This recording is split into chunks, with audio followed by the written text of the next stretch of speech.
fut emmené par l'esprit dans le désert pour être tenté par le diable. Après avoir jeûné 40 jours et 40 nuits, il eut faim. Le tentateur s'étant approché lui dit, si tu es fils de Dieu, ordonne que ces pierres deviennent des pains. Jésus répondit, il est écrit, l'homme ne vivra pas de pain seulement, mais de toute parole qui sort de la bouche de Dieu. La tentation de Jésus-Christ, et le thème de ce jour, c'est la tentation de Jésus-Christ. Et comment résister à la tentation. Bien-aimés, nous nous rendons bel et bien compte ici que Jésus, avant d'être tenté, fut baptisé par l'Esprit. Il fut conduit par l'Esprit de Dieu, la Bible nous dit, ou au désert, dans le désert, pour être tenté par le diable.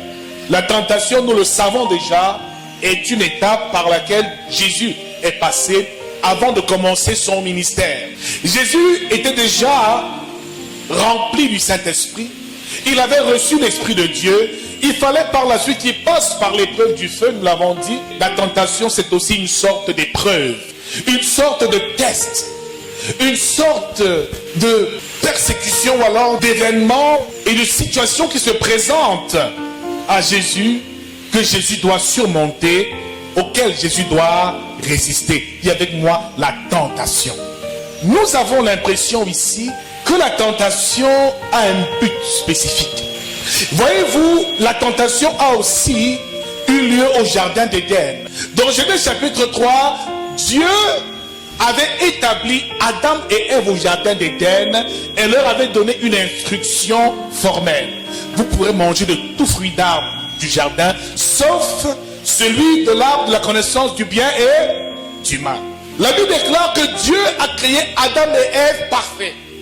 Il leur a donné une mission de dominer la création, les poissons de la mer, d'assujettir la terre, de dominer, de remplir, de multiplier.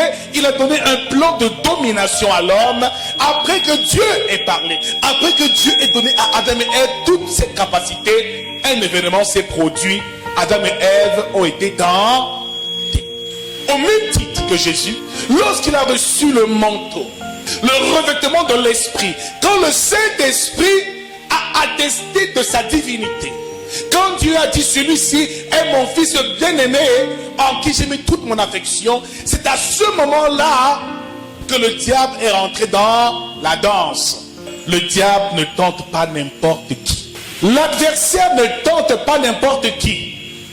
Et faisons bien la différence entre l'épreuve et la tentation. L'épreuve, c'est durant toute notre marche et notre cheminement avec Dieu. Mais la tentation, c'est pour un moment dans le but principal de nous rassurer que les capacités que tu as reçues peuvent véritablement être efficaces pour l'œuvre et la mission que Dieu te donne. Il a dit à Adam et Ève d'accomplir quelque chose et de respecter quelque chose. Mais est-ce que ces personnes allaient réellement obéir à Dieu? Il n'y a que le tentateur pour le révéler. La Bible déclare qu'il est arrivé au jardin d'Éden. Et la Bible déclare que le serpent était l'animal le plus rusé du jardin. Et ce serpent s'est approché de Ève. Ce qui veut dire, lorsque Dieu t'a déjà établi, lorsque tu reçois l'onction de Dieu, lorsque tu reçois la mission de Dieu, il y a un test ultime, la tentation. La tentation, ici, est une étape, parfois même indispensable, qui permet à Dieu aussi de se rassurer de ta solidité et de ta force. Qui est donc le tentateur? Dans la Bible dit ici que le tentateur s'étant approché, lui dit, si tu es fils de Dieu, ordonne que ces pierres deviennent des pains. Comme il s'est approché d'Ève et lui dit, Dieu a-t-il dit réellement que vous ne mangerez pas du fruit de l'arbre de la connaissance du bien et du mal? Ici, le diable vient tenter Jésus. C'est le même qui a tenté Ève. Laisse-moi te dire une chose. Au moment le plus important de ton élévation, au moment où Dieu aura décidé de te bénir, de t'élever, à la fin de cette traversée du désert, de l'étape, de l'épreuve que tu as traversée, souvent l'entrée dans la mission est précédée par la tentation. Le diable viendra à un moment précis. Il viendra aussi, lui, t'empêcher d'entrer dans ton héritage. C'est ce qu'il a voulu faire à Ève et c'est ce qu'il a voulu faire à Jésus aussi. Bien-aimé, la tentation est quelque chose de subtil qu'il faut comprendre. Qui est le tentateur? Le tentateur, nous l'avons lu ici, c'est le diable. Mais comment se fait-il qu'au jardin d'Éden, la Bible ne nous parle pas du diable? Parce qu'il faut comprendre une spécificité du tentateur. Le tentateur est un métamorphe. Il prend une forme et il prend plusieurs formes à des moments précis pour accomplir sa tentation. Il est ici le serpent ancien. Il est l'ennemi de nos frères. Il est parfois l'accusateur. Il est parfois Dalila auprès de Samson. Il est parfois Pharaon auprès du peuple d'Israël qui agissait et les torturait. Ici, le diable prend plusieurs formes. Il ne se révèle jamais sous sa véritable apparence. C'est pour cela que dans 2 Corinthiens chapitre 11 verset 14, la Bible nous dit que Satan lui-même se déguise en ange de lumière. Ce qui veut dire qu'il peut même prendre la forme d'un ange. Le diable ne pense pas que c'est un homme cornu et laid. Il prend l'apparence qu'il souhaite. Il a reçu ses capacités depuis très longtemps. Le diable peut être un homme que tu désires épouser. Le diable peut être quelqu'un qui vient te présenter une affaire à réaliser. Le diable peut être simplement une opportunité qui se présente à toi, apparente. Mais bien aimé, réalisons une première chose dans la tentation, c'est que le diable est un métamorphe. Il n'a pas de forme fixe, il se transforme et prend des formes multiples. La Bible nous dit ici qu'il est un serpent. Au jardin d'Éden, il a pris la forme d'un serpent. Parce qu'elle lui déclare que le serpent était l'animal le plus rusé. Alors il s'est incarné en un serpent. Bien-aimé dans le Seigneur, pour Samson qui était juge en Israël, Dalila représentait ici aussi la tentatrice. Ici, Dalila était et représentait la tentatrice. Elle faisait figure de diable, ou de Satan, ou de serpent. Mais ici, Satan avait pris une toute autre forme. Le but principal du diable, c'est de détrôner les rois. C'est d'empêcher que ta couronne royale et que tu jouisses de ta couronne royale. C'est d'empêcher que l'huile que tu as reçue de Dieu puisse s'exprimer. C'est de t'empêcher d'entrer dans ta mission et de posséder ton héritage. La tentation se passe généralement et très souvent lorsqu'on est rempli de la puissance de Dieu et lorsqu'on est une personne que Dieu a mandatée pour accomplir quelque chose d'extraordinaire, des exploits sur terre. Nous sommes une nation de sacrificateurs, un sacerdoce royal. Donc il y a en chacun d'entre nous les gènes de la royauté. Mon frère, lorsque le diable veut t'enlever cette couronne, il passera par la tentation. Et ici, Samson n'a rien compris. Parce que ce n'était plus le serpent au jardin d'Éden. Il a pris notre forme, la forme d'une belle femme. Une femme qui était séduisante. Mais bien aimée dans le Seigneur, 3 fois de suite, elle lui dit, révèle-moi ton secret. La Bible déclare qu'une fois il résiste, 2 fois il résiste, et la 3e fois, à cause des bisous, des câlins, des caresses, il révèle le secret qu'il avait. Il dit que ma force réside dans mes cheveux.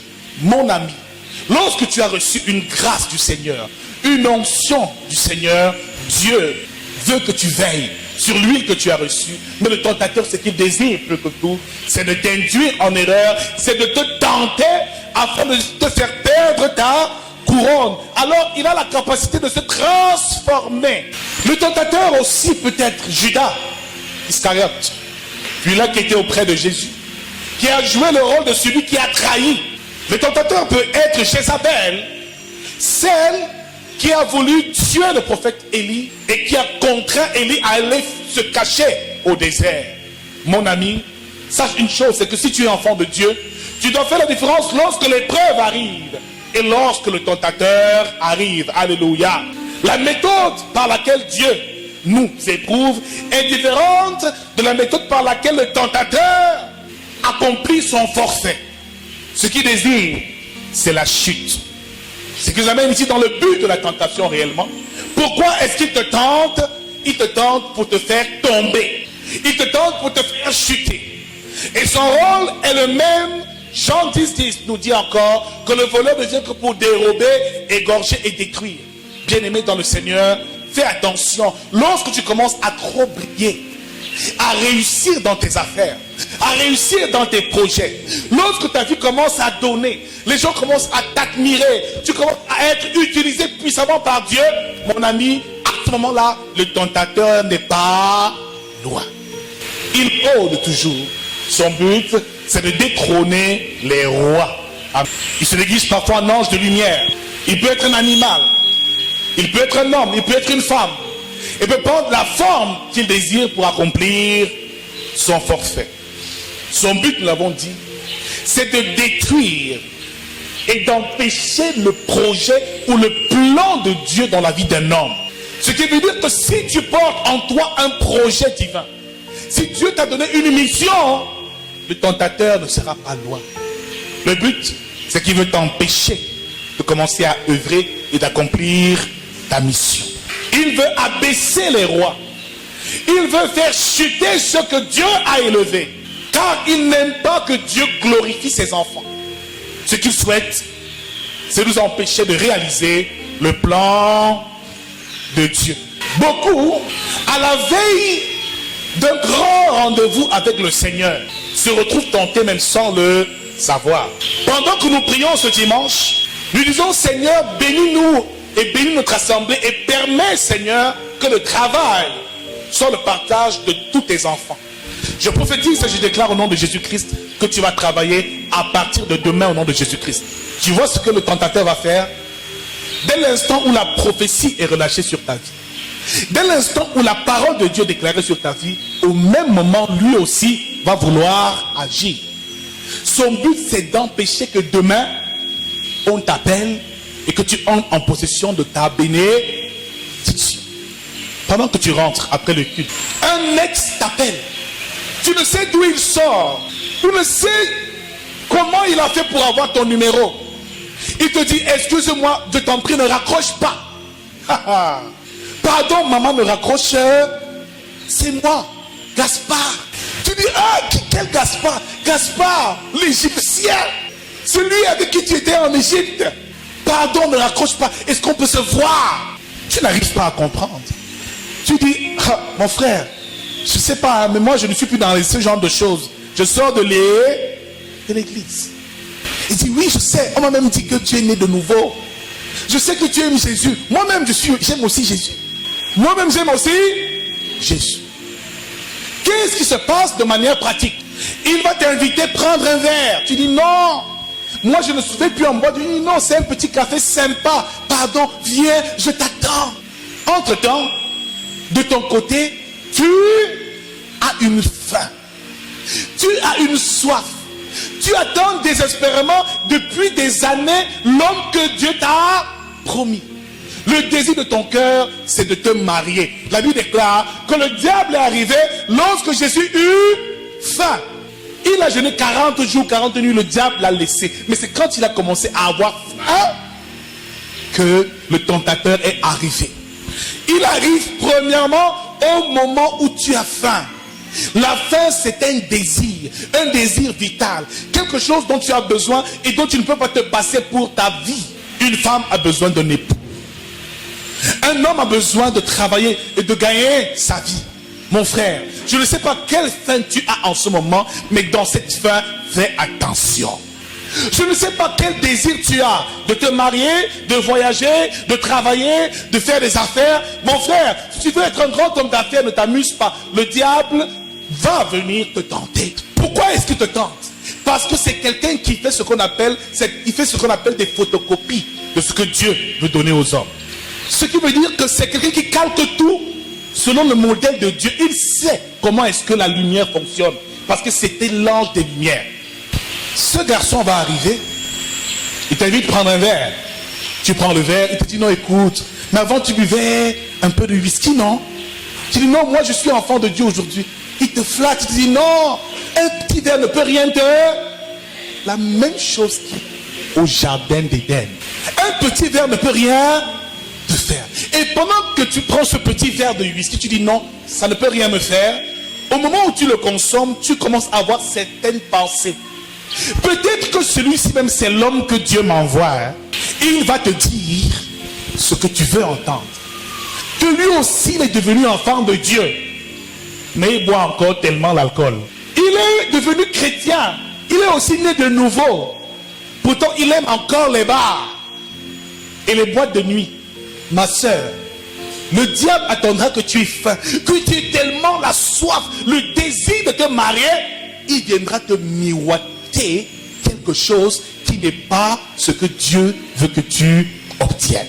Il fera une copie de ce que Dieu aura prévu pour toi, pour t'induire en jeune homme. Tu cherches le travail et tu cherches désespérément à travailler. Au moment où tu déposes ta candidature, quelqu'un vient te voir et te dit non, j'ai vu ton dossier, tu as trop de potentiel. Mais il faut que tu comprennes une chose, c'est que le monde ne se passe pas comme ça. Tiens, à une autre réunion, c'est comme ça que ça se passe. Tout le monde, tous les cadres que tu vois là sont tous dans notre cercle. Si tu veux travailler un jour, mon frère, viens seulement me donner ton nom, commence à te guider. Mon frère, tu vois comment tu as déjà trimé des années à chercher le travail. Il te dit que voici le contrat, signe. Tu signes la voiture de service tout de suite. 4x4 climatisé. Une maison, on te dit de choisir la maison que tu veux. On te dit que tu feras les plus grands voyages. Tu n'as qu'une seule chose à faire. Mon frère, cette tentation se produit depuis le jardin d'Éden. Le diable est venu séduire Jésus. Mais nous aussi au quotidien, il vient souvent nous tenter et il attend le moment où on a faim. Quelle faim as-tu? Quelle faim as-tu? Quel est le désir de ton cœur? Et la plupart des personnes sont tombées dans la tentation et ont succombé à cette tentation parce qu'ils n'ont pas pu supporter la faim. Mon frère, ma soeur, comprenons de manière pratique la manière dont notre adversaire le diable fonctionne. La Bible déclare ici qu'après avoir jeûné 40 jours et 40 nuits, il eut faim. Lorsque tu as faim et que tu as une requête que tu exposes au Seigneur, Dieu est toujours prompt à t'exaucer et Dieu nous exauce toujours. Mais maintenant, il faut pouvoir avoir assez de discernement pour savoir que ça c'est une tentation. Ça ne vient pas de Dieu. Ça, ce n'est pas l'homme que Dieu m'envoie. C'est le diable qui envoie une photocopie de ce que Dieu a prévu. Nous avons dit qu'il touche souvent ceux qui sont au début de leur ascension. Il touche ceux qui sont souvent au sommet de la gloire pour les détrôner. Il touche ceux qui portent en eux un plan divin, un plan que Dieu a établi. Mon frère, ma soeur, le but principal, c'est de détrôner les rois, c'est d'éteindre l'étoile, c'est d'empêcher au plan de Dieu de s'accomplir.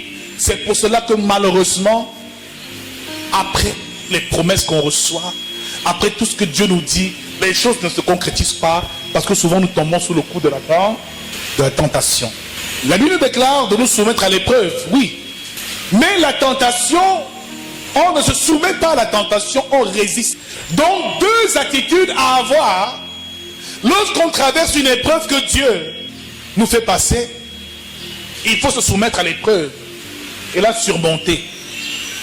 L'épreuve nous donne un enseignement et des leçons de vie, travaille notre caractère, mais la tentation ne vient pas de Dieu, c'est l'œuvre du diable.